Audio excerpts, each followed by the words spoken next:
We're joined by the head coach of the Normal Community Ironmen, Jason Drengwitz. Coach, you're coming off of an impressive 63-42 win over Peoria High. What are your overall impressions with how the team played? I think we did a lot of things really well on Friday. I think offensively we played well. I think special teams, we did a great job of handling the different things that they did. Obviously offensively we can get better. Special teams, that we allowed them to recover one onside kick on a look that they hadn't showed on film. We gave up a kick returner and touchdown. We just got to clean up our technique a little bit. Defensively, we did some good things at times, but at times we weren't fundamentally sound and didn't tackle very well. So proud of our guys. A win's a win against a really good team. We're excited to win that game, but we also know there's lots of room for improvement in areas we got to clean up.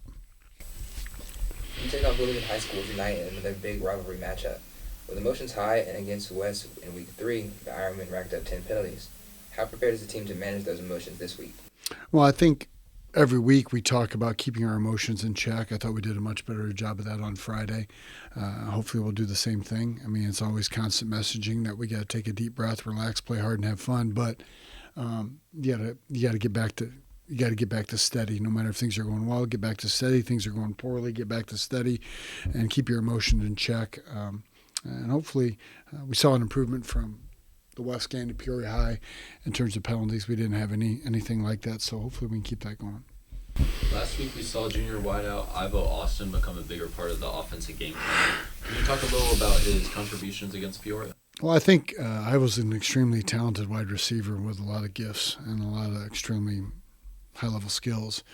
It just happened to be so. I mean, he's been involved in the offense the same exact way in the weeks before, just the ball hasn't come his way as much as Marquand.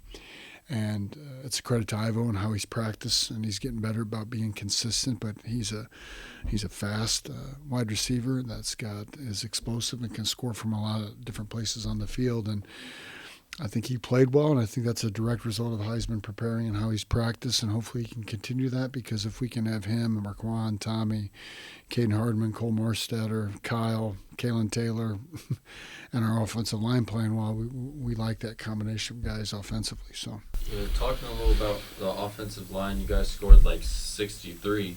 So how much does that have to do with the offensive line? How can you credit them for that? Well, I think anytime in football, especially, anytime you're scoring points, it's typically due to the effort of 11 people. If it's a pass touchdown, receivers got to run the right routes, the quarterback's got to make the throw, but the line's got to protect. And I felt like in the passing game we did a really good job, probably the best we've done protecting against Peoria High in a while.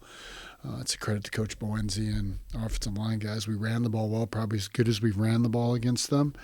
And again, that's a credit to our offensive line. Same thing.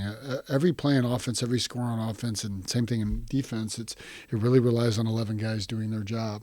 And if you don't do your 111th, it could be a good play, but it probably won't be a great play. Or we can make a good play, an average play a bad play. So they're getting better week to week. Again, it goes back to having good weeks of practice, focusing on the details. And hopefully, again, it's something that they'll continue to do and they'll continue to improve. Marquand now has 9 touchdowns in 4 games. Where does this stack up historically among the Ironmen in your tenure coaching?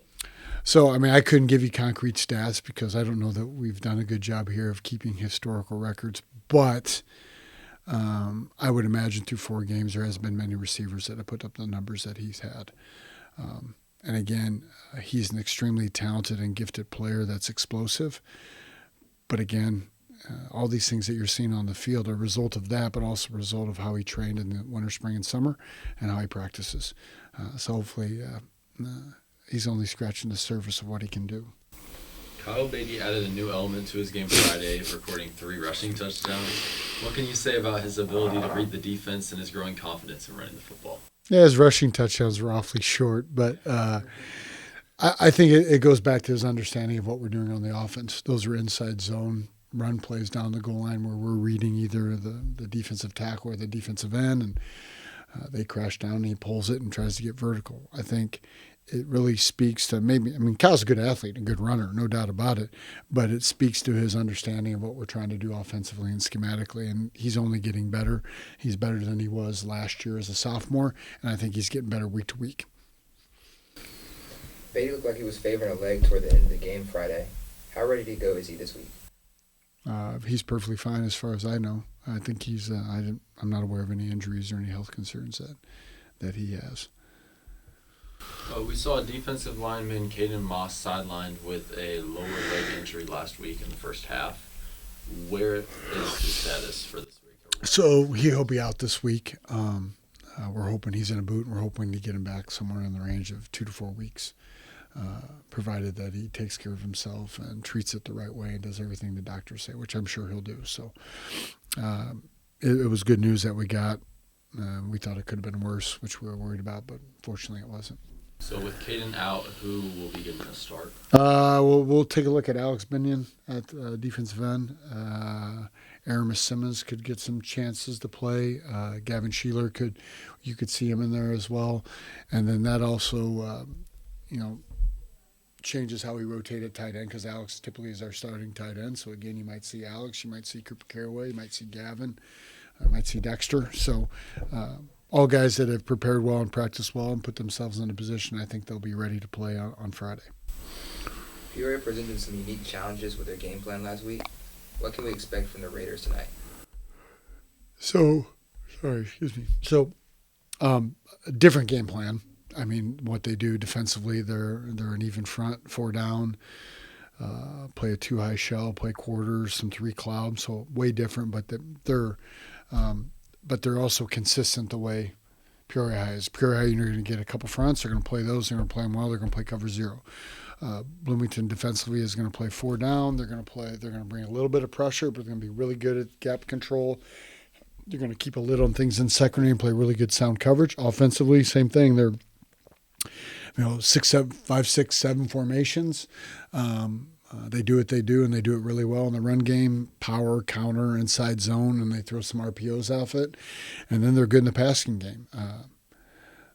Codron, the quarterback, started for them as a sophomore, a really good player, throws the ball well, runs their offense really well. They're veteran up front. They return all their offensive line from last year. So they're going to provide different challenges, but challenges nonetheless for us in all 3 phases.